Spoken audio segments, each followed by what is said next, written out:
The fires were dying. Not flickering, not dimming. Dying. One by one, across every hearth in the kingdom of Valcrest, the flames shrank to pale, trembling things that gave no heat, no matter how much wood was thrown onto them. Servants piled logs until the fireplaces overflowed, and still the cold pressed in, relentless, indifferent, alive. King Tavern Kale stood in the great hall, and he could see his own breath. That was wrong. 3 weeks ago, the air in this room had been golden and warm, thick with the scent of cedar smoke and wildflowers drifting through the open windows. 3 weeks ago, the gardens were blooming so fiercely, the gardeners couldn't keep up with the growth. The rivers ran clear and warm. The wolves of Valcrest moved through their days with a quiet, bone-deep contentment that none of them had ever thought to question, the way you don't question the sun for rising. Now, the flowers were dead, black and curled in their beds, like they'd been burned from the inside. The rivers were sluggish, choked with a gray frost that shouldn't exist in any season, let alone high summer. And the cold, a bitter, unnatural cold, that had nothing to do with weather, and everything to do with absence, had settled over the kingdom like a burial shroud. Tavern's fist hit the table so hard, the oak cracked down the center. The sound split the silence like a crack of thunder, and 3 advisors flinched backward in their chairs. Where is she? The council chamber was full, every seat occupied, but no one answered. 15 advisors sat rigid in their chairs, avoiding his eyes. Commander Halden's mouth was pressed into a thin line. His hand rested on the pommel of his sword, not in threat, but in the unconscious gesture of a man who wished there were an enemy he could fight, because this, whatever this was, couldn't be solved with steel. Lady Voss clutched her furs tighter around her shoulders, her breath coming in small, visible clouds. Even Joran, the king's beta and the only man in the kingdom who had ever dared talk back to him, stood motionless by the wall with his jaw locked shut. The silence stretched until it became its own kind of sound. I asked a question, Tavrine said, and his voice dropped to something low and terrible. The kind of quiet that made the hairs on your arms stand up. Where is my Luna? The word came out fractured. Luna. Like it was made of glass, and he'd already broken it. Because he'd broken it himself, in front of every noble and officer and servant in this room, when he'd stood on the dais and spoken another woman's name. When he'd looked Iloin in the eye and chosen someone else. When he'd watched her walk out of the great hall, with her spine straight and her head high, and not a single tear on her face, and he hadn't stopped her. He hadn't stopped her. The memory hit him like a physical blow, and his hands curled into fists so tight his knuckles went white and his nails bit into his palms. He stood there trembling, and no one moved to help him. Joran finally spoke. His voice was careful, measured. The voice of a man selecting his words, the way a surgeon selects instruments. The scouts returned this morning, Your Majesty. They found tracks leading through the Ashenmere Pass, heading east. But they lost the trail at the river. The snowfall. He paused, and the word snowfall, in the middle of summer, hung in the air like a confession. Covered everything. Then send more scouts. I've sent 4 teams already. 2. Returned with frostbite. Send 20. Send 50. Send the entire garrison if you have to. Joran didn't flinch, but something shifted behind his eyes. Something that looked dangerously close to the thing Nobitish had ever directed his king. Accusation. Because Joran had stood at that same window and watched Eloin leave. He'd watched the frost follow her like a shadow. He'd tried to warn Tavrin, and Tavrin hadn't listened. She doesn't want to be found, sire, Joran said quietly. The words landed like a blade between Tavrin's ribs. He felt them sink in, felt them settle somewhere behind his sternum, next to the hollow, gnawing ache that had taken up residence there 3 weeks ago and hadn't let him breathe properly since. He turned away from the table, away from the cracked oak and the silent council and the dying fires, and stared out the window at his kingdom. Frost coated the glass in spiraling patterns that looked almost deliberate, almost like script, as if the cold itself was writing a message he couldn't read. Beyond the window, Snow fell over Valcrest in thick, silent curtains. The fields that should have been golden with midsummer grain were buried under white, livestock huddled together in barns, trembling. Children who had been running barefoot through meadows 3 weeks ago were now wrapped in every blanket their families could find, and it still wasn't enough. And in the east wing of the palace, behind closed doors and silk curtains, Lady Lysara Ashbourne sat in chambers that had been meant for a queen, shivering beneath her furs, utterly unable to warm a single room. She'd tried.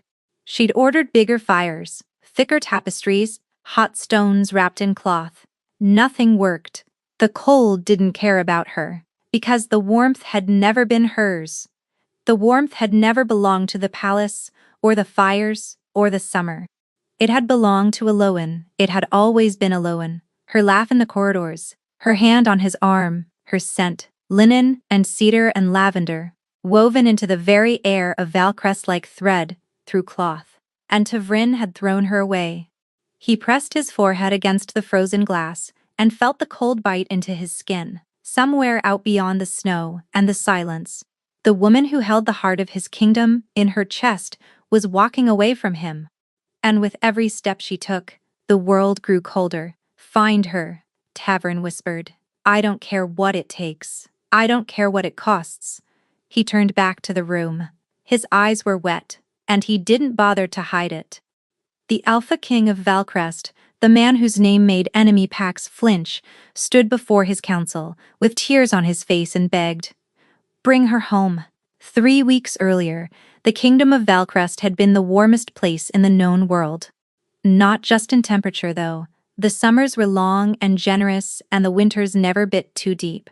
It was warm in the way that a hearth is warm, in the way that a hand on your shoulder is warm, in the way that being safe is warm, and being loved is warm, and knowing you belong somewhere is the warmest thing of all. And every wolf in the kingdom knew exactly why.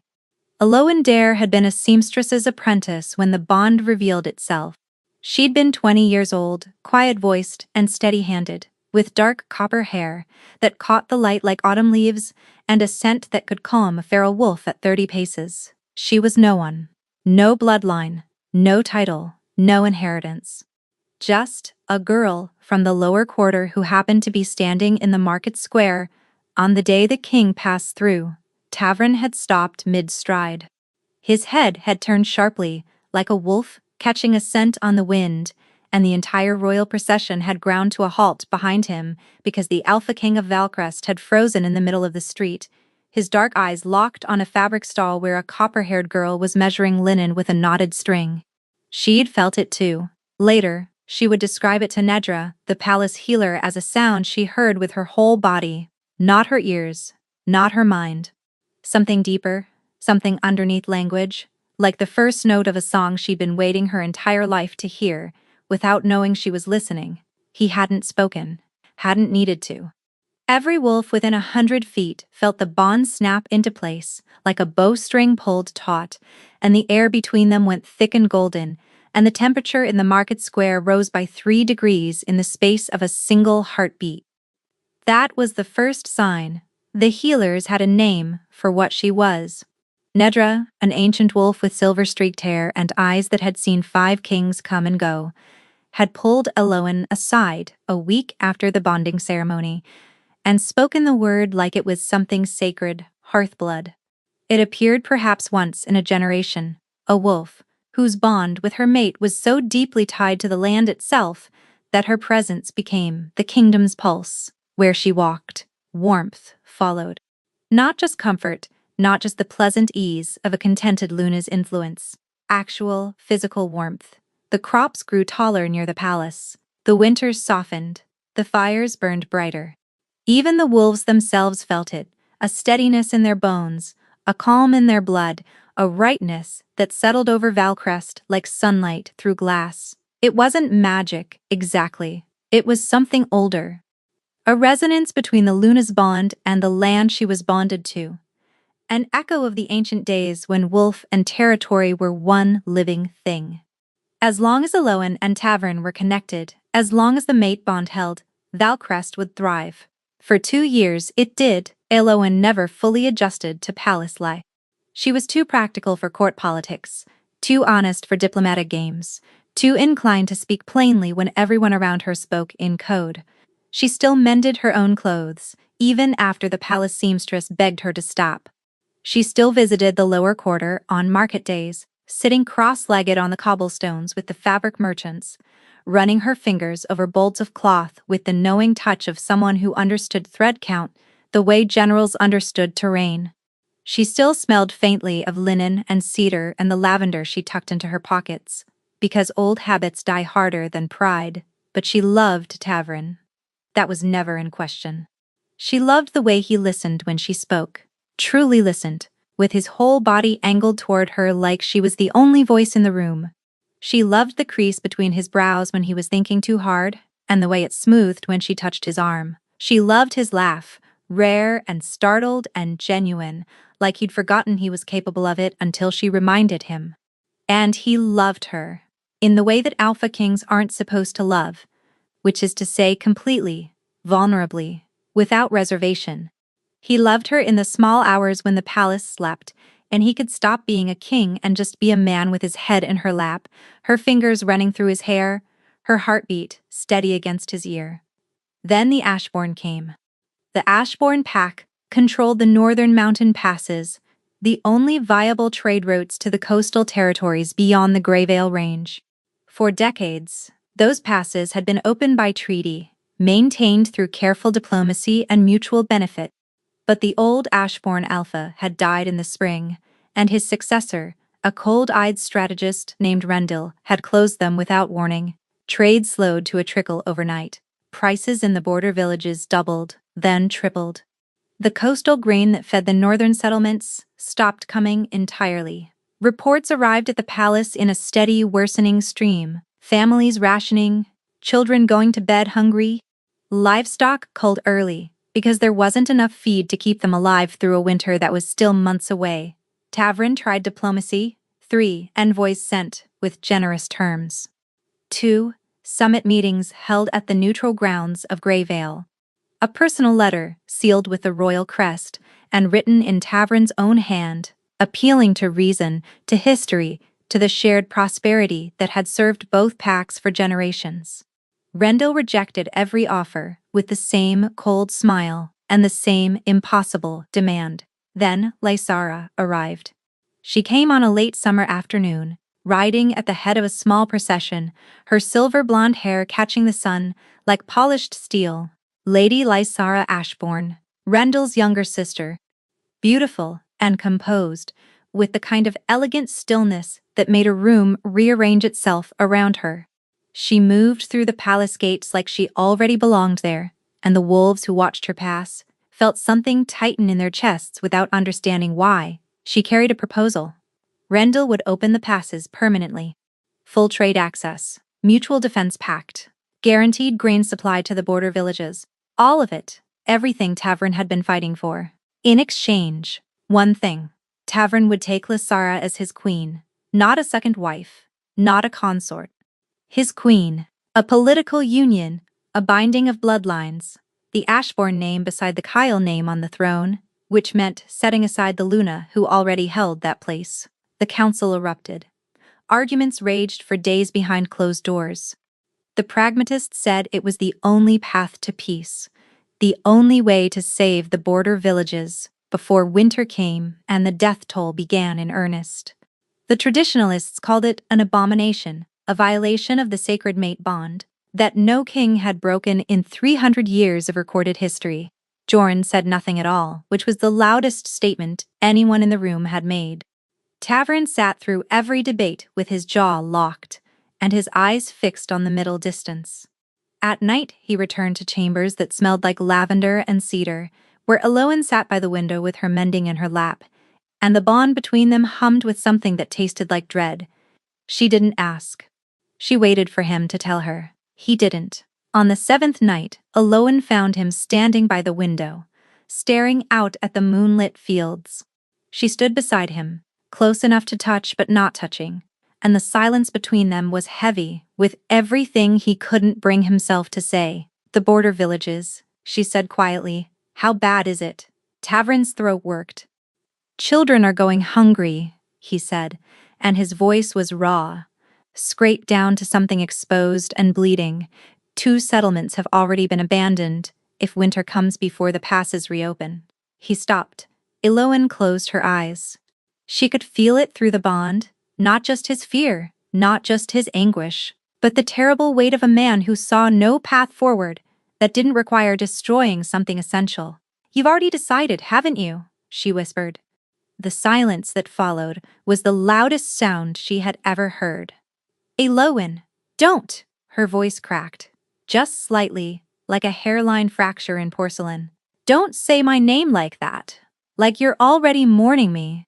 He turned to face her, and the anguish in his expression nearly buckled her knees. His eyes were red-rimmed. His hands, the hands that had held her so gently on their bonding night, were trembling at his sides. Tomorrow, he said, and each word was pulled from somewhere deep and bleeding. Before the court, I will announce my union with Lady Lysara. The bond between them screamed. The great hall was full. Every noble house, every military commander, every senior servant and council member had been summoned. The room was magnificent in the late morning light, sunbeams slanting through the tall, arched windows, catching dust motes in the air like suspended gold. The banners of Housecail hung from the rafters, deep charcoal and bronze, and the ceremonial fires burned high and hot on either side of the dais, casting long, dancing shadows across the stone floor. Eloin stood at the back of the hall. She dressed carefully that morning, deliberately the way a soldier puts on armor before a battle. She already knows she'll lose. A simple gown, dark green, the color of the lower quarter, the color of home. No jewelry except the thin silver chain Tavrin had clasped around her wrist the night he marked her. She'd almost removed it. Her fingers had lingered on the clasp for a long, breathless moment, feeling the cool metal against her pulse point, remembering the way his hands had shaken when he'd fastened it, the way he'd pressed his lips to the inside of her wrist afterward and held them there like he was sealing a promise. She'd left it on. She wasn't sure why. Maybe because removing it felt like agreeing with what was about to happen, and she wasn't ready to agree. Maybe because it was the last thing she had that was truly hers. Lysara stood at the front of the hall, positioned to the right of the dais, in a gown of pale ivory that made her look carved from moonlight. Her posture was impeccable.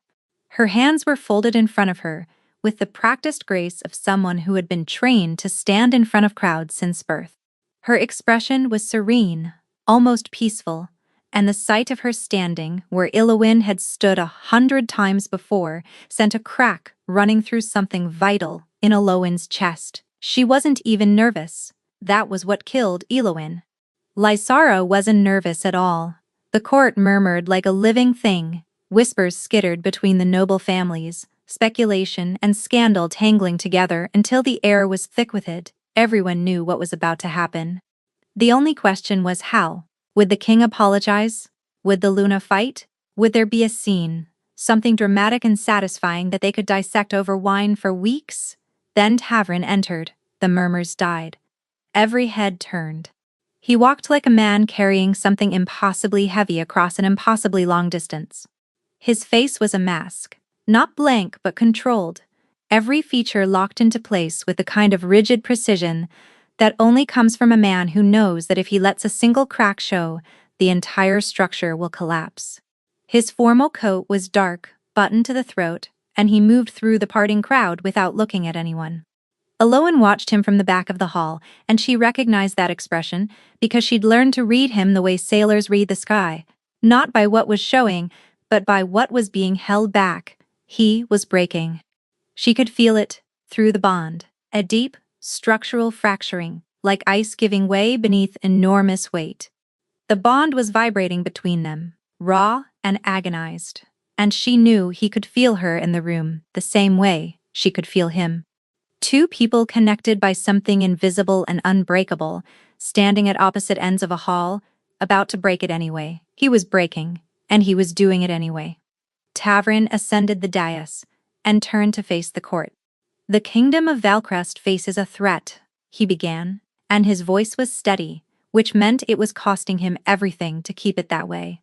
The northern passes remain closed. Our border settlements are suffering. Our people are going hungry. Diplomacy has been exhausted.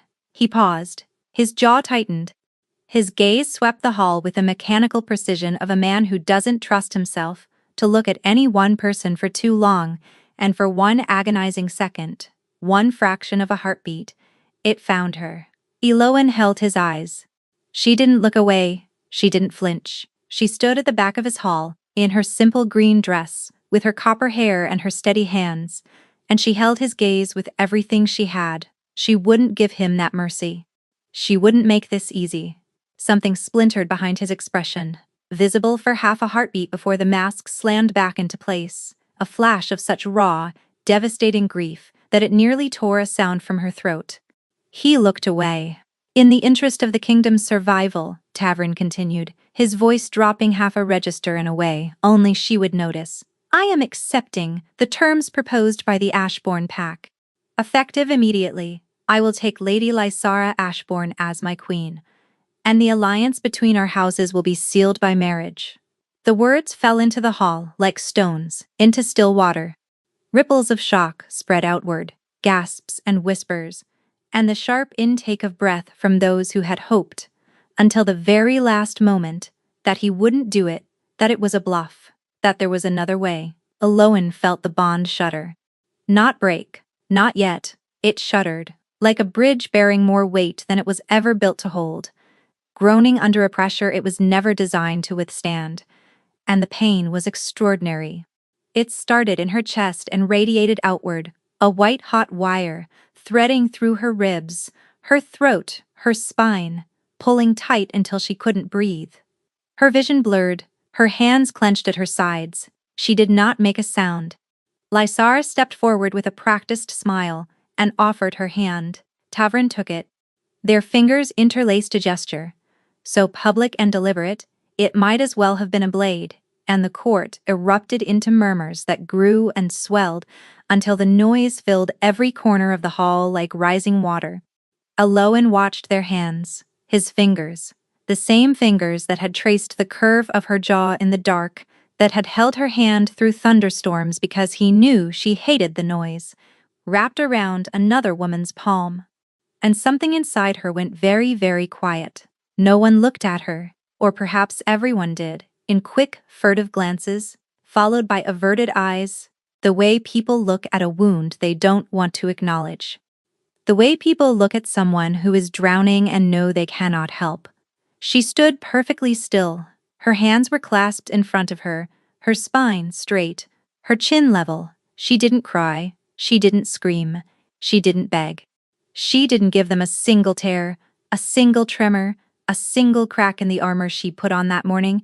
She gave them nothing, and then she turned and walked out.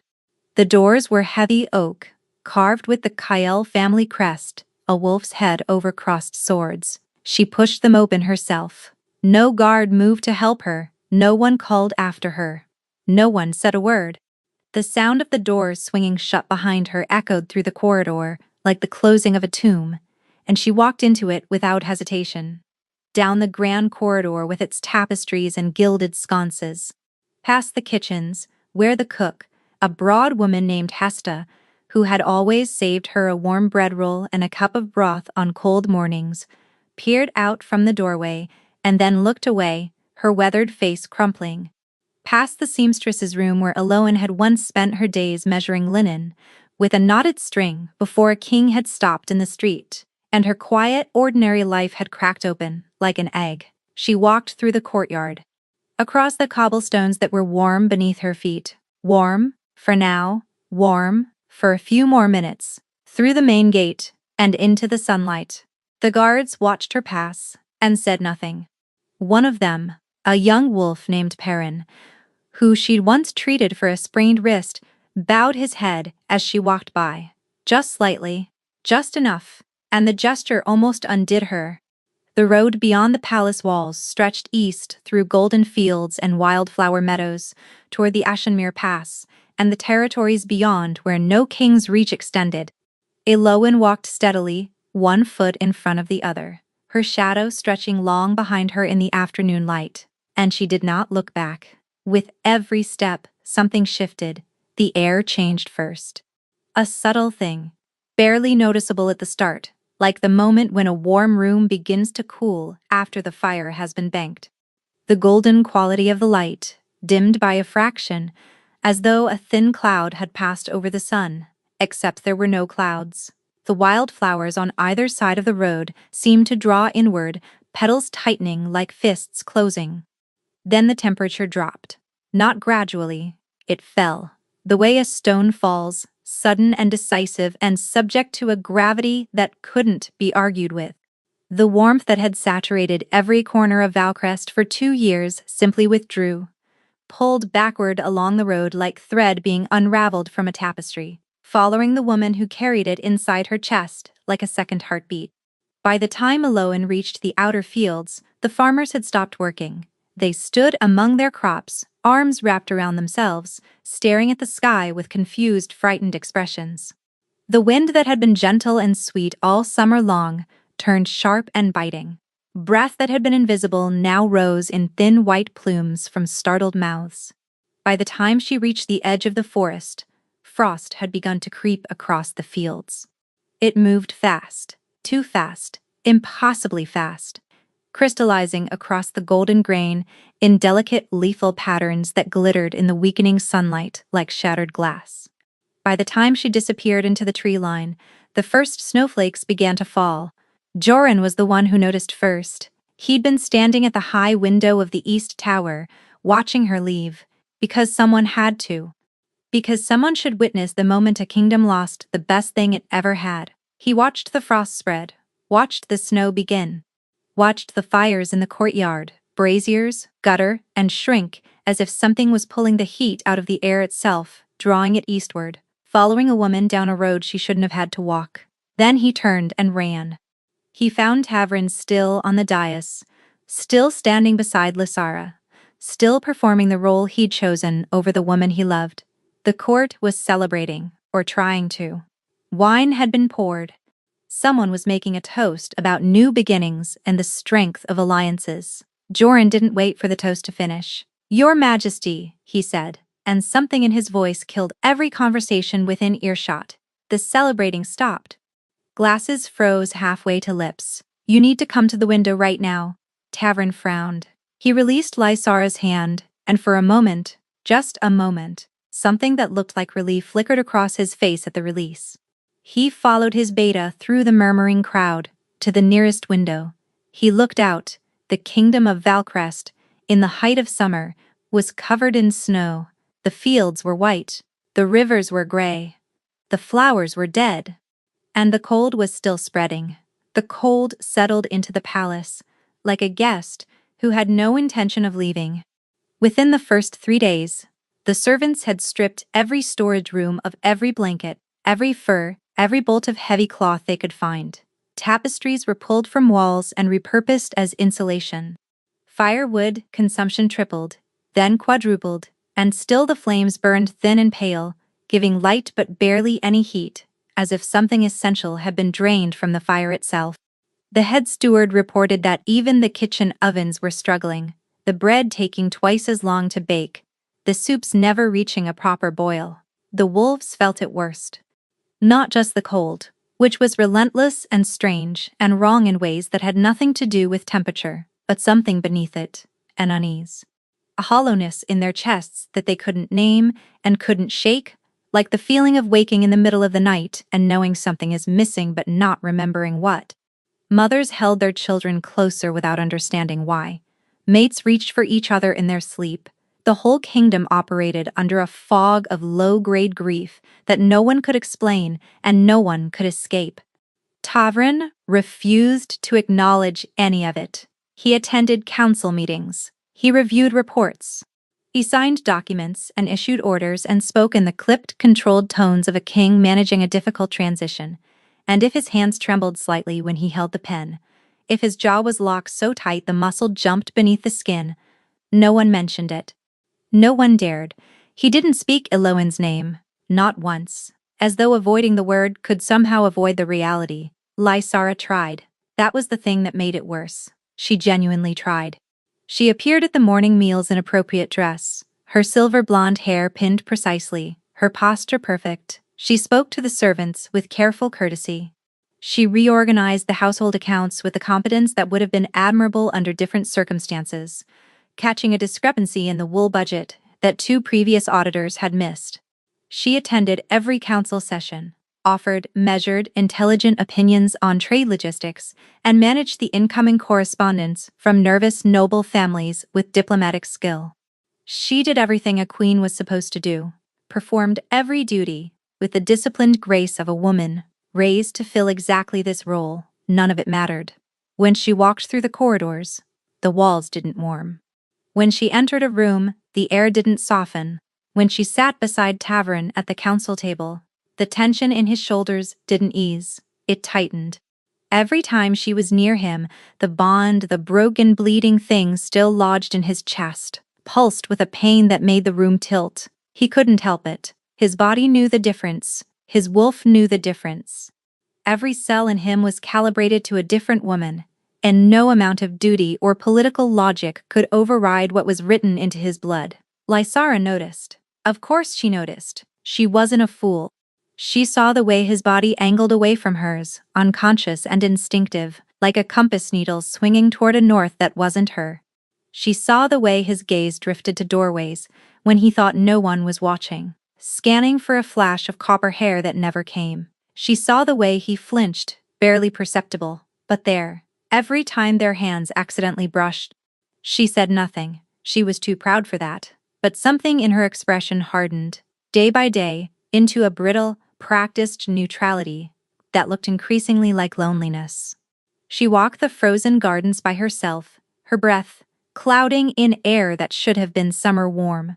And once, late at night, Joran passed her chambers and heard a sound through the door that might have been weeping, though he couldn't be sure and didn't stop to find out. On the 4th day, the first wolves fell ill. It started with the elders, and the very young, a weariness that went deeper than fatigue, a pallor that no amount of rest could lift. They slept too long and woke still exhausted, their eyes glassy, their movements slow and uncertain. The children stopped playing in the corridors. The elderly stopped coming to the communal meals. A heaviness settled over the household that felt less like sickness and more like the life being slowly, methodically drained from the air. By the 6th day, even the soldiers were affected. Patrols returned sluggish and disoriented, struggling to remember routes they'd walked 1,000 times. Training sessions were cut short when 3 fighters collapsed on the field, not from injury, not from exertion, but from a cold that seemed to radiate from their own bones, a chill that started at the center of the chest and worked outward until their hands shook and their legs gave out. The palace physician treated them for exposure and was baffled when the treatments had no effect. By the 8th day, the illness had spread beyond the palace walls. Reports came in from the villages, entire families bedbound, livestock refusing to eat, well water freezing in the bucket before it could be drawn. The healers across the territory were overwhelmed, treating symptoms they couldn't explain with remedies that didn't work. Nedra, the palace healer, kept meticulous records. She was an ancient wolf, silver-haired and sharp-eyed, with hands that could set a bone or brew a remedy, with equal precision and a memory that stretched back further than anyone else's in the kingdom. She'd served 4 kings before Tavrin, and she'd seen plagues, famines, and wars. She had never seen anything like this. "It's not an illness," she told Joran, her voice flat with certainty. "I've checked every symptom against every condition I know. This isn't disease. It isn't poison. It isn't exposure." "Then what is it?" Joran asked. Nedra looked at him over the rim of her spectacles. The look said, "You already know what this is. Oi, don't make me say it out loud." "The land is in mourning," she said. "Anyway, because someone had to. The hearth-blood bond is broken. The kingdom's warmth didn't come from the sun or the soil. It came from the Luna, from the resonance between her bond and this territory. You sever that connection and the land grieves." She paused. "And grief, left untreated, kills." Joran was quiet for a long moment. "Have you told the king?" "I've tried," Nedra said. "He won't hear it. He looks at me like I'm telling him fairy tales. Her expression darkened. But there's something else. Something worse. A broken hearthblood bond doesn't just kill the land, Nedra said, her voice dropping. It kills the hearthblood. The warmth she carries isn't separate from her. It is her. Her vitality, her life force, her wolf, all of it is tied to the bond. Without the connection to her mate and territory, the warmth turns inward. It consumes itself. She met Joran's eyes. Elowen is dying, Joran. Wherever she is right now, however far she's run, the cold is inside her too, and it's eating her alive. The color drained from Joran's face. How long? He managed. Nedra's jaw tightened. Weeks, maybe less. Depends on how strong she is, how far the bond has deteriorated. She pulled off her spectacles and rubbed the bridge of her nose. That girl walked out of here with her head high, and everyone in this palace thought she was being brave. She wasn't being brave, Joran. She was walking toward her own death, and she probably knew it. Joran stared at her. Then he turned and walked out of the infirmary without another word, and the sound of his boots on the stone was the sound of a man who had just run out of patience with his king. Joran found Tavern in the king's study, staring at a map he wasn't reading. The room was cold. Everything was cold now. Ice had begun creeping across the inside of the windows, delicate crystalline patterns that spread a little further each morning. Tavern sat behind his desk, with his coat buttoned to his throat and his hands flat on the surface, and he looked like a man who hadn't slept in a week. He hadn't. The bed. Their bed. The bed that still smelled faintly of linen and cedar, despite the maid's best efforts, was a torture device. Every night he lay in it and felt the empty space beside him, like a wound that wouldn't close. His wolf paced behind his ribs, restless and furious, snarling at the absence, clawing at the inside of his chest until sleep was impossible. I need to speak with you, Joran said. No title, no deference. Just the raw, unvarnished directness of a man who'd been holding his tongue for too long. Tavern didn't look up. Not now. Yes, now. Joran closed the door behind him. Nedra says Elowen is dying. The words hit the room like a hammer strike. Tavern's hands curled slowly into fists against the map, crumpling the parchment beneath his fingers. What? The word came out strangled. The hearthblood bond, Joran said, not gently. Because gentleness wasn't what Tavern needed. He needed the truth with its teeth bared. When you broke it, you didn't just take the warmth from the land, you took it from her. She's the source, Tavern. The warmth is her life force. Without the bond, without the connection to you and to this territory, it's turning inward. Consuming her. He paused. She's freezing to death from the inside. Tavern stood so abruptly. His chair crashed backward against the stone floor. His face had gone white, chalk white, the kind of pale that comes, not from cold, but from terror. No, he said. That's not. She can't know that. She's the most knowledgeable healer in 6 territories, and she's been studying hearthblood bonds since before your father was born, Joran said. She knows. Tavern pressed his hands flat against the desk, like he was trying to hold himself up. His breathing had gone ragged. Through the broken bond, through the raw, bleeding remnant of it that still pulsed in his chest, he reached for her. Tried to feel her, tried to find some trace of the warm, steady presence that had lived beside his heartbeat for 2 years. What he found was faint, distant, flickering like an ember buried under ash, barely holding on, dying. Gods, he breathed. What have I done? It came out wrecked. Not the voice of a king, not the voice of an alpha, but the voice of a man who had just realized that the worst thing he'd ever done wasn't choosing wrong. It was convincing himself that he'd had no choice at all. He moved through the palace that afternoon, like a ghost. The corridors were empty, most of the household huddled in the warmest rooms they could find, and the silence gave him nowhere to hide from himself. He passed the kitchens and saw Hesta sitting alone at the prep table, a bread roll untouched in front of her, her face blank, with the specific kind of grief that comes from losing someone through a door they walked through willingly. He passed the seamstress's room and stopped. The door was open. Inside, undisturbed since the day Elowen had left, sat her mending basket. A half-finished hem lay draped over the edge, needle still threaded, as if she'd set it down, meaning to come back beside it. A small cloth sachet. He crossed the room and picked it up. Lavender, her lavender. The scent hit him like a fist, and his knees nearly gave out. He stood there in the cold, empty room with a sachet of dried lavender pressed to his face, and something inside him, something that had been holding together through sheer force of will and royal obligation, finally, quietly, broke. The sound he made wasn't a sob. It was worse than a sob. It was the sound of a man who had amputated something vital, and only now, weeks later, understood what he'd cut away. He pressed his back against the wall and slid to the floor, and he sat there with the lavender crushed against his chest, his shoulders shaking, his breath coming in ragged, desperate pulls that echoed off the walls of the room where she used to sit and mend and hum, off he to herself, while he watched from the doorway, unable to believe his luck. He could see her so clearly. It was cruelty. The way she sat cross-legged on the bench with pins between her lips. The way she'd look up and catch him watching and smile. That warm, unguarded smile that made his chest ache and his wolf settle like a storm-going calm. The way she'd say, "Are you just going to stand there?" Or, "Are you going to come sit with me?" And he always sat. Always.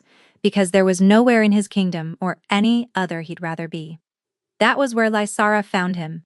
She'd come looking for him to discuss trade arrangements. She stopped in the doorway, took in the scene, the king, on the floor, the mending basket, the lavender, the grief, and something in her expression shifted. Not anger, not jealousy, something quieter, something that looked almost like understanding. She stood there for a long moment, watching him, and when she finally spoke, her voice was stripped of its usual careful composure. "You love her," Lysara said. It wasn't a question. Tavern didn't answer. He didn't need to. Lysara leaned against the doorframe and crossed her arms. The cold had drawn shadows beneath her eyes, too. She looked tired. She looked lonely. She looked like a woman who had walked into a role she'd been raised to play and discovered that the stage was on fire. "I'm not going to pretend this doesn't sting," she said quietly. "I came here in good faith. I believed this alliance could work, that we could build something, if not love, then at least respect." She paused. "But I'm not a fool, Tavern. I can see what this is, and I can see what it's costing." He lifted his head. His eyes were red, his face raw. "The kingdom is dying, Lysara. I know." She looked toward the frosted window. "And so is she, isn't she?" The silence that followed was confirmation enough. Far to the east, past the Ashenmere Pass, and the frozen river, and the snow-choked forest, Elowen sat in the corner of a shepherd's cottage and tried to remember what warmth felt like. She made it 3 days on foot before her body began to fail. The road out of Valcrest had been lonely, each mile heavier than the last, each step pulling against the invisible tether that still connected her to the man she'd left behind. She hadn't cried, not on the road, not when the snow started, not when she looked back once, just once, from the top of the Ashenmere Ridge, and saw the kingdom she loved, disappearing beneath a blanket of white that she'd brought down upon it by leaving. The cold that had followed her from Valcrest hadn't stopped at the border. It lived inside her now, a frost that coated her ribs and lined her throat and turned her breath to ice before it left her lips. Her wolf, once warm and steady beneath her skin, had gone quiet, not calm, not resting, quiet, the way a fire goes quiet when there's nothing left to burn. A shepherd named Torvald had found her collapsed at the edge of his pasture, frost spreading from her hands into the grass, her skin so cold it burned to touch. He'd carried her inside, piled blankets over her, stoked the fire, until the cottage was an oven. She didn't warm up. "There's something wrong with you, girl," Torvald told her gruffly, pressing another hot stone wrapped in cloth against her hands. "Something deeper than weather." Elowen stared at the fire. The flames leaned away from her, bending sideways, as if repelled by something invisible. Even fire didn't want to be near her anymore. "I know," she whispered. At night, she dreamed of him. Not memories, not replays of what had been, but something else, something that felt more like reaching than remembering. She dreamed of Tavrin standing at a frozen window, pressing his forehead against the glass. She dreamed of his hands on a lavender sachet, trembling. She dreamed of the bond, not the broken, agonizing wreckage she felt during the day, but a thin golden thread, stretching across the distance between them, vibrating faintly, refusing to die even though everything about it should have been dead already. She woke from those dreams with tears frozen to her cheeks. On the seventh morning, Eloan tried to stand and couldn't. Her legs wouldn't hold her. The cold had sunk deeper overnight, settling into her bones like lead, and when she looked down at her hands, she saw frost crystallizing across her fingertips, not on her skin, under it, lacing through her veins in delicate lethal patterns that glittered in the firelight. Torvald stared at her hands, then at her face, and his weathered features went pale. "What are you?" he asked, his voice barely above a whisper. Eloan closed her eyes. "I'm someone who used to be warm," she said, "and the fire in the hearth, the only fire in the only cottage for miles, guttered and went out." The messenger arrived at the palace gates, half-frozen and barely conscious. He'd ridden through snow that shouldn't exist, across rivers that had iced over in the middle of summer, through a landscape so transformed by cold that he'd gotten lost twice on roads he'd traveled 100 times before. His horse was shaking, his cloak was stiff with frost. He carried a letter from a shepherd named Torvald, written in the blunt, unpolished hand of a man who had never written to a king before, but felt the situation warranted it. Joran intercepted the letter before it reached the council. He read it standing in the corridor, and the color left his face one sentence at a time. A woman, matching the Luna's description, had been found collapsed at the edge of a pasture 9 days ago. She was gravely ill. She radiated cold the way a forge radiates heat, except in reverse. Everything she touched, frosted over. Every fire near her died. The shepherd had done what he could, but she was deteriorating rapidly. Her skin was laced with frost from the inside. She couldn't stand. She barely spoke. And the cold was spreading outward from the cottage, killing the shepherd's livestock, freezing his well, turning the surrounding meadow into a dead white wasteland that grew a little larger every day. Joran brought the letter to Tavrin. The king read it twice. The first time, his face went blank, every feature shutting down the way a castle locks its gates when it sees an army on the horizon. The second time, his hands began to shake.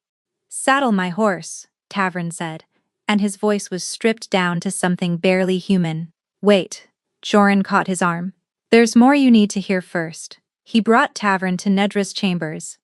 The healer was waiting, standing beside a workbench, covered in ancient texts she'd pulled from the palace archives. Books so old, the leather covers crumbled at the edges, their pages yellowed and spotted with age. The room smelled of dust and dried herbs, and the particular staleness of knowledge that had been locked away and forgotten. "Sit down," Nedra said. Tavrin didn't sit. He stood in the center of the room with his arms crossed and his jaw set, and the desperate cornered energy of a man who wanted to be moving, not listening. Nedra studied him for a moment, then apparently decided that standing would have to do. "I've been researching the Hearthblood bond," she began. "Not the stories, not the folk tales the court healers trade over dinner, the actual records. The documented cases." She tapped a finger on one of the open books. "There have been 7 recorded Hearthblood wolves in the last 4 centuries. Do you know what happened to the ones whose bonds were broken?" Tavrin's throat worked. "Tell me." "They died. Every single one." Nedra's voice was clinical, precise. The voice of a healer delivering a diagnosis she wished she could soften, but wouldn't. "The bond isn't just a connection, it's a life system. The Hearthblood's warmth flows through the mate bond, into the territory, and back again in a continuous cycle. Break the bond, and the cycle collapses. The warmth has nowhere to go. It turns inward, builds, and then burns out." She paused. "Like a fire with no chimney. The heat doesn't dissipate. It consumes the vessel." "How long?" Tavrin demanded, his voice cracking. "Based on the records, and assuming she hasn't completely severed the emotional connection on her end, which the dreams you've described suggest she hasn't. Weeks, maybe less. Tavern turned away, pressing both hands flat against the wall, his head bowed between his shoulders. The posture of a man trying to hold up something that was already falling. But there's something else, Nedra continued, and something in her tone made both Tavern and Joran go still. Something that doesn't fit. She picked up one of the older books and opened it to a page marked with a strip of cloth. The Hearthblood bond is rare, but it isn't unknown. Every healer in the kingdom should have the basic knowledge to identify one and understand its properties. Which raises a question. She looked at Tavern over the rim of her spectacles. Why did Rendell Ashbourne specifically demand a marriage alliance that would require breaking the bond? Why not a military pact, a territorial concession, a trade agreement? Why the one thing, the only thing, that would require you to sever the connection between your Luna and your land? The room went very quiet. Joran spoke first. You think he knew? I think he engineered this, Nedra said flatly. I think Rendell Ashbourne closed the northern passes specifically to create a crisis that would force this exact outcome. I think he knew what Eloin was, knew what breaking the bond would do, and designed a trap so elegant that the king walked into it voluntarily and blamed himself for the decision. The words landed like an avalanche. Tavern turned slowly. His face had changed. The grief was still there, carved into every line, but something else had risen beneath it. Something older and harder and infinitely more dangerous. His wolf surged forward, pressing against the surface, and his eyes flashed the deep, burning amber of an alpha on the edge of shifting. He wanted to destroy Valcrest, Tavern said, and his voice was a low, grinding rumble that vibrated through the floor. He wanted to destroy us, from the inside, and he used my own love for my people to do it. The starvation in the border villages was real, Nedra acknowledged. The suffering was real, he just weaponized it. He created an impossible choice, and counted on you making the one that would kill your kingdom. Tavern's hands clenched at his sides, his whole body rigid with barely contained fury, and the sound he made was not entirely human. Sire, Joran said carefully, watching the alpha's control fracture. Tavern, he used me, Tavern snarled. He used Eloin. He used my people's hunger to force my hand, and I let him.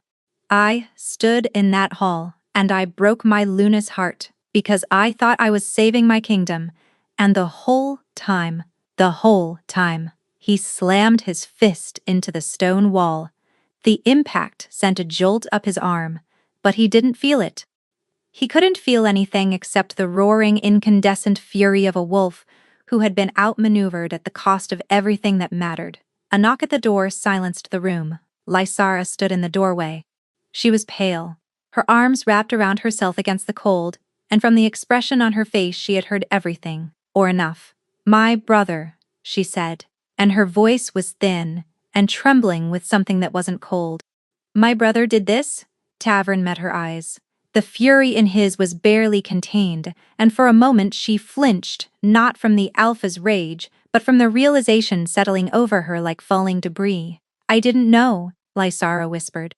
Tavern, I swear to you I didn't know. He told me the alliance was genuine. He told me this was about peace. I believed him. Her voice cracked. I came here in good faith. I left my home. I left everything. There was no reason for Tavern to believe her. Every strategic instinct in his body said she was part of it. Another piece on her brother's board, another weapon disguised as a gift. But the anguish on her face was real. He could smell it. The sharp, acidic scent of betrayal that no wolf could fake. She hadn't known. She was as much a pawn as he was. I know, Tavern said, and the words cost him. But they were true. Lysara straightened. She wiped her eyes with the back of her hand, a gesture so unqueen-like and so human that it cracked something open in the room's impossible tension. Then go, she said. Her voice steadied, hardened. Go find your Luna. Bring her back. The alliance, Tavern started. I'll handle my brother, Lysara said, and there was iron in her voice now. The iron of a woman who had just discovered she'd been used as a weapon against innocent people by by her own blood, and who intended to make that a very expensive mistake.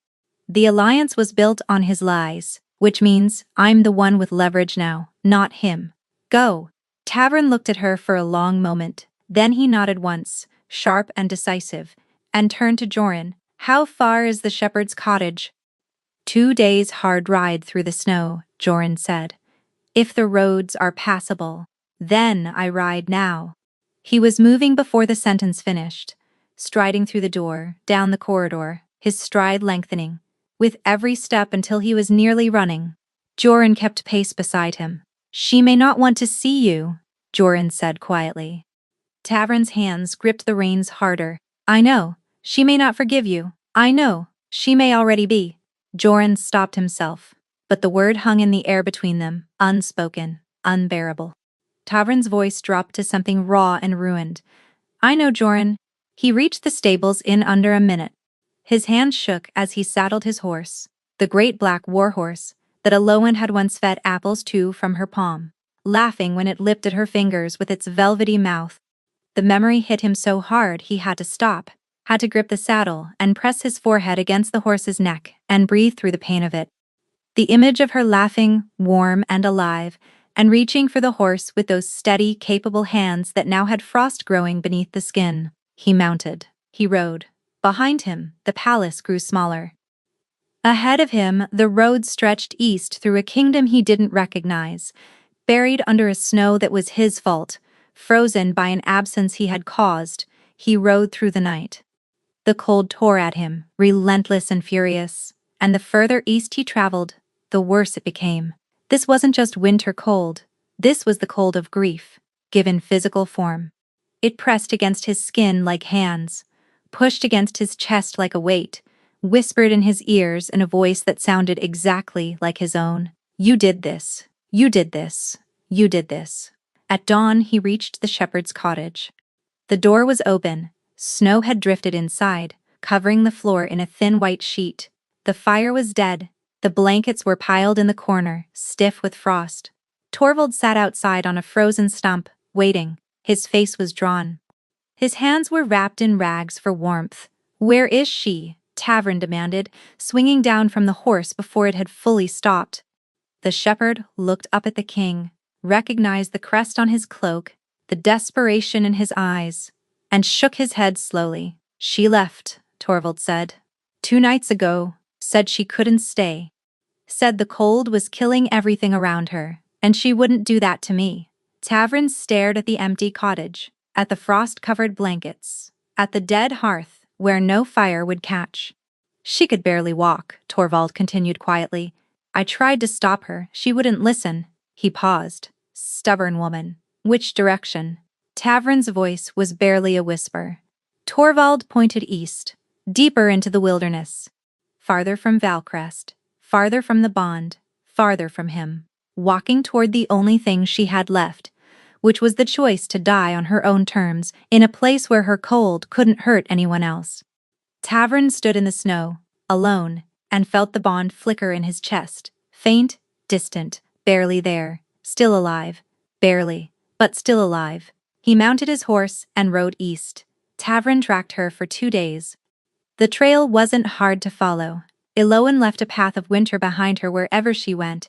Frost-killed grass, frozen petals, dead wildflowers curled in on themselves like clenched fists. Birds avoided the route. Animals had fled. The forest ahead of him was alive.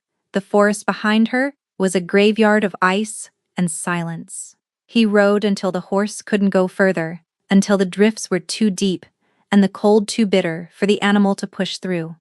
Then he dismounted, pressed his forehead briefly against the horse's muzzle, and continued on foot.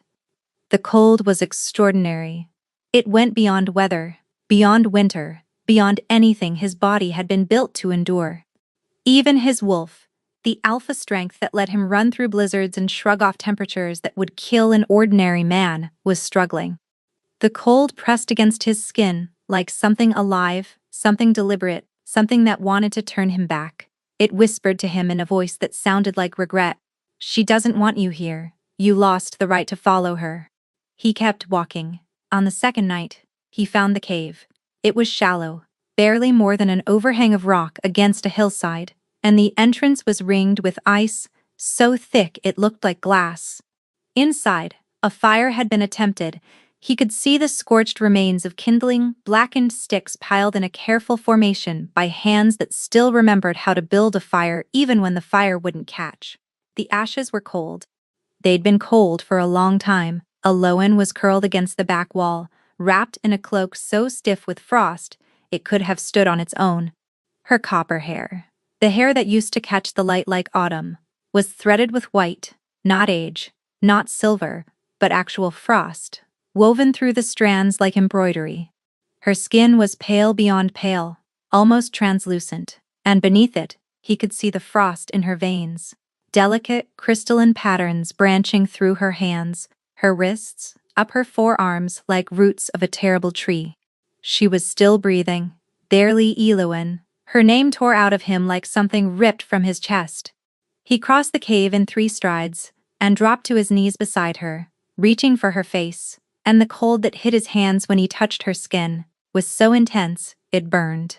He didn't pull back. Her eyes opened. Slowly, with the heavy, reluctant effort of someone being dragged back from a great distance. Her gaze found his face, and for one suspended second, something flickered in her expression: relief, longing, a desperate involuntary joy that she killed almost instantly. Then her eyes hardened. "Go away." Her voice was barely a whisper, cracked and dry, but the words carried the weight of a woman who had spent 2 weeks walking away from the only person she'd ever loved and did not have the strength to do it again. "No," Tavern said. "I said go away, Tavern, and I said, no." He pulled off his cloak and wrapped it around her, pulling her against his chest despite the frost that immediately began spreading across the fabric. "I'm not leaving," she shoved at him. The push was weak, barely enough to shift his weight, but she did it again and again, her frozen hands pressing against his chest with a fury that her body couldn't match. "Don't touch me," she gasped. "You don't get to touch me. You don't get to hold me and pretend that everything—" Her voice broke. She pressed her fists against his chest and held them there, trembling. "You chose her, in front of everyone, in front of the entire court. You looked at me, and you chose someone else." The words hit him harder than any blow he'd ever taken.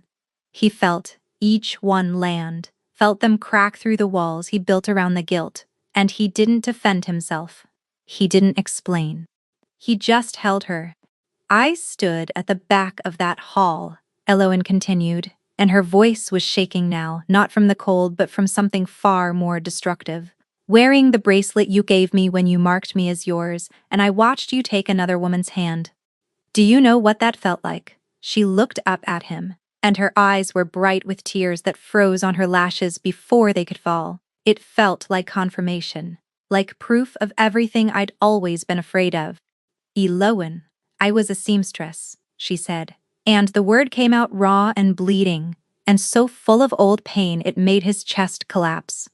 "A seamstress from the lower quarter, with no name and no bloodline and no right to stand in a palace. And every single day I was your Luna. I waited for the moment you'd realize you'd made a mistake, that I wasn't enough, that someone better would come along, someone with the right family, and the right face, and the right—" "Stop," Tavern said, and his voice cracked. "And then someone did," Aloan finished, "and you chose her. And I walked out of that hall, and I didn't cry, and I didn't scream, and everyone probably thought I was being so brave." Her voice twisted on the word. "But I wasn't brave. I was numb. I was so far beyond hurt that I couldn't feel anything at all, and by the time the feeling came back, I was alone on a frozen road with snow falling in summer, and the only thing I could think was, of course, this is how it ends." The seamstress goes back to being invisible. The silence that followed was so heavy it pressed them both into the ground. Tavern held her. She didn't push him away this time. She didn't have the strength. The frost was spreading. He could feel it through his clothes, creeping across his arms where they wrapped around her, and he realized, with a cold, clarifying terror, that she was fading. Not just weakening, fading. The warmth that had once radiated from her like sunlight was barely a flicker, now a candle flame in a hurricane, guttering and dim. He could feel the bond between them, that thin, impossible thread, vibrating with the strain of holding two people together who were both, in their own way, trying to let go. I didn't choose her, Tavern said quietly. Aloin went still in his arms. I told myself I was saving the kingdom, he continued, his voice breaking apart word by word. I told myself that children were starving, that the border villages would die, that a king's duty to his people had to come before his heart, and all of that was true. He swallowed hard. But it was also a lie, because I didn't save anything. I destroyed everything. I destroyed you, Tavern. The Ashborn engineered it, he said. Rendell knew what you were. He knew about the Hearthblood bond. He closed the passes specifically to create a crisis that would force me to break us apart. The whole thing was a trap, and I walked into it because I was too arrogant to consider that I was being played. Eloin stared at him. The information settled over her slowly, reshaping the landscape of the last 3 weeks. But that doesn't matter, Tavern said, and his eyes were raw and red and utterly without defense. Because even if it hadn't been a trap, even if the threat was exactly what it appeared to be, I should have found another way. I should have fought harder. I should have chosen you. A sound escaped her throat, small, wounded, involuntary. The sound of a wall cracking. You're dying, Tavern whispered. Nedra says the bond is consuming you from the inside. The frost in your veins, it's your own warmth turning against you because it has nowhere to go. His arms tightened around her. And I did that. I know I did that. But please, Eloin, please don't die, to prove a point I already understand. She was shaking, not from cold. From the effort of holding together while everything inside her was trying to break open. I'm not trying to prove a point, she whispered. I left because the cold was killing everything around me. The shepherd's livestock, his crops, his well. Everything I touched froze. Her voice cracked. I'm poison, Tavern. I'm a walking winter. I couldn't stay and destroy someone else's life. You're not poison, he said fiercely. You're warmth. You've always been warmth. The cold isn't you. It's the absence of us. The words hung in the frozen air between them. The frost was spreading faster now. Eloin could feel it, a tightening in her chest, a crystalline pressure building behind her ribs like ice forming on the inside of a window. Herwolf, silent for days, stirred weakly beneath her skin, reaching toward the man holding her with the last of its strength, the bond. The broken, bleeding remnant of it still stretched between them, thin as spider silk, vibrating with a frequency that was more pain than connection. She could feel Tavern through it, his fear, his grief, his desperate consuming need to fix what he'd broken, and it hurt. It hurt because it was familiar, because it reminded her of everything she'd lost. I don't know if it can be repaired, she said, and the admission cost her something essential, the bond. I don't know if there's enough left. Tavern pulled back, just enough to look at her face. The cave was dark, lit only by the pale blue-white glow of the frost that coated every surface, and in that cold light, she could see the tears on his face. The Alpha King of Valcrest was crying in a frozen cave in the middle of nowhere, holding a dying woman he'd thrown away, and he wasn't trying to hide it. Then we rebuild it, he said. It doesn't work like that. Then, tell me how it works. I don't know. The words erupted from her, louder than she intended, carrying with them a wave of frustration and fear and grief that she'd been holding back since the moment she'd walked out of the great hall with her spine straight and her heart in pieces. I don't know how any of this works, Tavern. I didn't ask to be a Hearthblood. I didn't ask for the warmth, or the bond, or any of it. I was a seamstress. I measured linen. I was happy. Were you? He asked quietly. The question stopped her cold. Because the truth was, and she hated this truth, had been running from it for 2 weeks, and much longer than that, the truth was that she hadn't been happy. She'd been content, she'd been safe. She'd been small, deliberately small. Because small things don't get noticed, and things that don't get noticed don't get hurt. And then, Tavern had stopped in the market square, and her wolf had surged to life. and warmth had poured through her like sunlight through an open door, and for the first time in her life, she had felt the full, terrifying, magnificent scope of what she was capable of being. Not small, not invisible, not a nobody from the lower quarter, something extraordinary. And it had scared her more than anything else in her life, because extraordinary things can be lost. Extraordinary things can be taken away. And when they are, the fall is so much farther. You were afraid, Tavern said softly, reading her face the way he always had, like a book written in a language. Only he spoke fluently. Not just of losing me. Of being the kind of person who could be lost. Her breath caught. I know, he continued, because I was afraid too. Every day. Every single day. I was afraid that someone would look at you and see what I saw and take you from me. That the court would convince you that you deserved better, that you'd wake up one morning and realize you'd married a man who solves problems with war and carries death on his hands. His voice roughened. And when Rendell's demand came, when the impossible choice landed on my desk, there was a part of me, a cowardly, disgusting part, that almost felt relief, because if I let you go, then at least I'd be the one who chose it. At least, I wouldn't have to wait for the day you chose to leave. The confession fell into the silence like a stone into deep water. Eloin stared at him. You let me go, because you were afraid I'd leave you first? I let you go because I'm a coward who dressed his fear up as duty and called it sacrifice. His voice was raw, scraped to the bone. I told myself it was for the kingdom. It wasn't. It was for me. Because losing you on my terms felt survivable. Losing you on yours would have destroyed me. The frost in her veins pulsed. She felt it, a surge of cold that made her gasp, made her vision blur at the edges. The bond flickered, dimming. Eloin. Tavern's hands cupped her face. His palms were warm, impossibly warm against her frozen skin. Stay with me. I'm trying, she whispered. Then hear me. His forehead pressed against hers. You were never replaceable. Not for a single second. Not when Lysara stood in that hall, not when the council pressured me. Not when I stood on that dais and spoke words that made me want to tear out my own throat. There has never been anyone but you. The kingdom knew it, the land knew it, every fire that died when you left knew it. His thumb traced the line of frost along her cheekbone, and where he touched, the ice retreated, just slightly, just enough.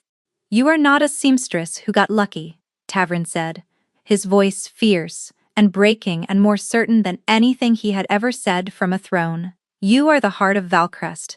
You are the warmth that makes it live.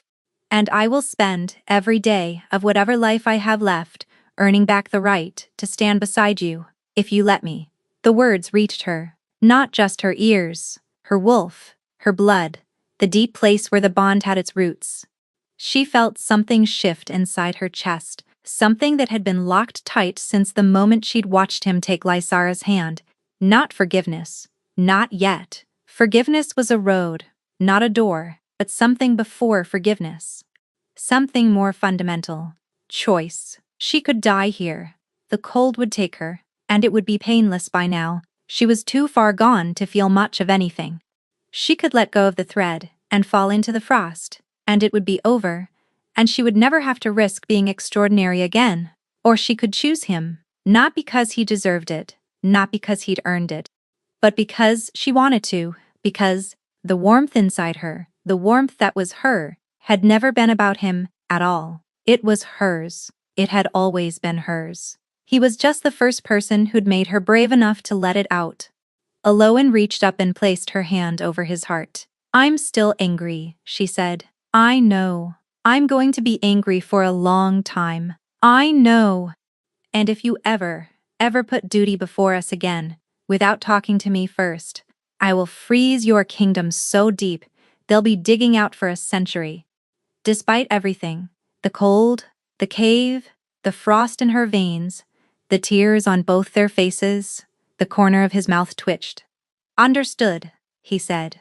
Eloin closed her eyes, pressed her palm harder against his chest, and chose.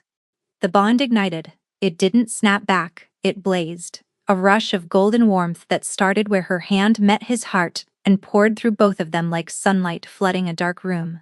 The frost in her veins cracked, fractured, dissolved.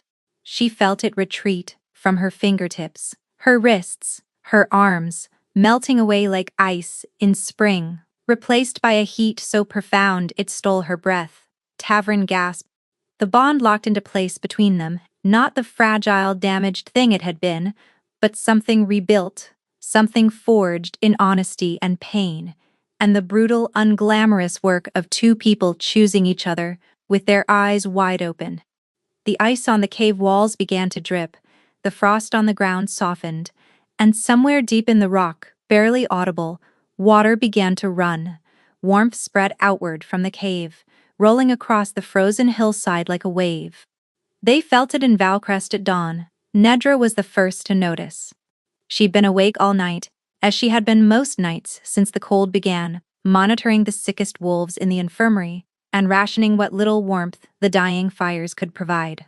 She was pouring a tincture into a cup with numb, unsteady fingers when the liquid stopped being cold. She stared at it, touched the surface with her fingertip. Warm, not hot, not dramatic. Just warm the way water is supposed to be when it sits near a fire that's actually working. She looked at the hearth. The flames, thin and pale for weeks, were changing, growing, shifting from that anemic, ghostly flicker to something deeper, richer, the warm amber gold of a fire that actually meant it. Nedra set the cup down carefully, walked to the window, and pushed the shutters open. The snow was melting. Not all at once, not in a dramatic, sweeping transformation, but steadily, quietly, with the patient inevitability of something returning to the way it was always supposed to be. Icicles dripped from the eaves. The frost on the courtyard cobblestones was thinning, dark stone showing through like patches of earth after a long winter, and the air smelled different, softer, warmer, like bread baking, like spring. Nedra pressed both hands flat against the windowsill and let out a breath she felt like she'd been holding for 3 weeks. "That stubborn girl," she murmured, and she was smiling. The news spread through the palace like the warmth itself, gradually. Then all at once servants emerged from their blanket-fortified rooms, blinking in the brightening light. The cook, Hesta, opened the kitchen doors and stood in the doorway with her hand pressed to her mouth, watching steam rise from the cobblestones. As the frost surrendered to temperatures it had no business fighting, guards on the walls reported that the snow was receding from the fields, pulling back toward the mountains, like a tide going out. In the infirmary, the sick wolves were stirring, color returning to pale faces. The terrible bone-deep weariness that had plagued the kingdom lifting, not gone entirely, but loosening, like a fist slowly unclenching. Joran stood at the east tower window, the same window where he'd watched Elowen leave, and watched the kingdom come back to life. His hand rested on the stone ledge, and he could feel the walls warming under his palm. "Took you long enough," he said quietly, to no one, and something, in his expression, finally relaxed. Lysara felt it too. She was in the chambers that had never been hers. Not really, packing the few personal items she brought from the Ashbourne territory.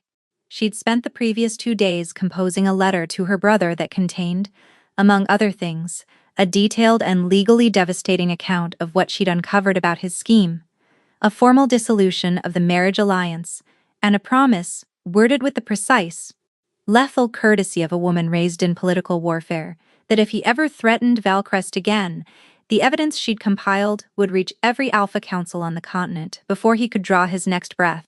Rendell would find, when that letter arrived, that his sister was considerably more dangerous than he'd assumed. That was his mistake, one of many. When the warmth hit, Lysara paused mid-fold, a silk scarf in her hands. She stood very still, feeling the air soften around her, and something complicated moved across her face. Relief, certainly. Vindication, perhaps. And beneath it a sadness she'd never admit to anyone. The quiet grief of a woman who had come to a kingdom, hoping to build something real, and found only a role she was never meant to fill. She finished packing. She would leave within the week, return to Ashbourne territory, and begin the considerably satisfying project of dismantling her brother's power base from the inside. It was, she reflected, a far better use of her talents than pretending to be a queen in a kingdom that had already given its heart to someone else. They arrived 3 days later. Tavern and Elwyn rode through the palace gates on a single horse, her back against his chest, his arms around her, and the warmth that preceded them rolled through the courtyard like a wave breaking on a shore. Flowers bloomed in their wake, actual flowers pushing through cobblestone cracks, unfurling from window boxes that had been dead for weeks, opening their petals to a sun that was finally, impossibly warm again. The household staff lined the courtyard. No one had ordered them to, they simply came, drawn by the warmth and by the bone-deep wolf instinct that told them their Luna was home. Hesta was crying openly. Nedra stood with her arms crossed and her chin high, but her eyes were bright. Joran waited at the foot of the steps with his hands clasped behind his back and an expression that might, from a certain angle, have been mistaken for emotion. Elowyn dismounted slowly. She was still weak. The frost had left its marks. A faint tracery of silver along her forearms that might never fully fade, a reminder written into her skin of how close she'd come. She stood in the courtyard, feeling the warmth pulse outward from her chest, feeling it sink into the stones and the walls and the earth, and she looked up at the palace she'd left with her heart in pieces, and thought, "I choose to be here. Not because I have to, because I want to." Tavern took her hand. She led him. The fires in every hearth in Valcrest burned high and golden that night. Healing, as it turned out, was not a single moment, but 1,000 small ones. Elowyn didn't forgive Tavern overnight. She couldn't, and he didn't ask her to. Some mornings, she woke beside him, and the memory hit fresh, the hall, the hand, the choice, and she had to get up and walk and breathe until the anger loosened its grip on her chest. He let her go, every time, and every time she came back. They rebuilt slowly, not the grand sweeping romance the court wanted to witness, but something quieter and more honest. Conversations that lasted hours, about fear and duty, and the impossible weight of loving someone when you don't believe you deserve to be loved back. Arguments that ended not in resolution but in exhaustion, followed by silence. Followed eventually by a hand reaching across the bed in the dark. "I'm still angry," she told him one night, weeks after her return. "I know," he said. And then softer, "I'd be worried if you weren't." She studied his face in the firelight. The shadows under his eyes were fading. The tension that had lived in his jaw for months was slowly, gradually easing. He looked like a man who was learning to sleep again, after a long time of forgetting how. "Nedra says the bond is stronger than before," Elowyn said. "She told me the same thing. She says that bonds rebuilt after breaking are like bones that heal after fractures, stronger at the seam." Tavern reached for her hand. She gave it. His thumb traced the faint silver lines along her wrist, the last remaining traces of the frost, the scars the cold had left behind. "Does it still hurt?" he asked. "Sometimes," she said. "Less every day." He lifted her wrist and pressed his lips to the silver lines, the way he'd once pressed his lips to the bracelet he'd clasped there the night he first marked her. The gesture was the same. Everything else was different. Outside their window, Valcrest slept beneath a warm summer sky. The fields were green again, the grain coming in tall and golden. The rivers ran clear. The fires burned bright. The wolves moved through their days with a contentment that none of them would ever again take for granted, because they'd felt its absence and knew now what it cost. In the palace, in their bed, in the warm dark of a room that smelled of cedar and lavender, Elowyn curled against the chest of the man who had broken her heart and then crossed a frozen kingdom to put it back together. He was already asleep. His breathing was deep, his body warm, his arm wrapped around her with the unconscious possessiveness of a wolf who had learned, the hard way, what happened when he let go. Elowyn closed her eyes. The warmth hummed between them, steady and golden, and the kingdom breathed.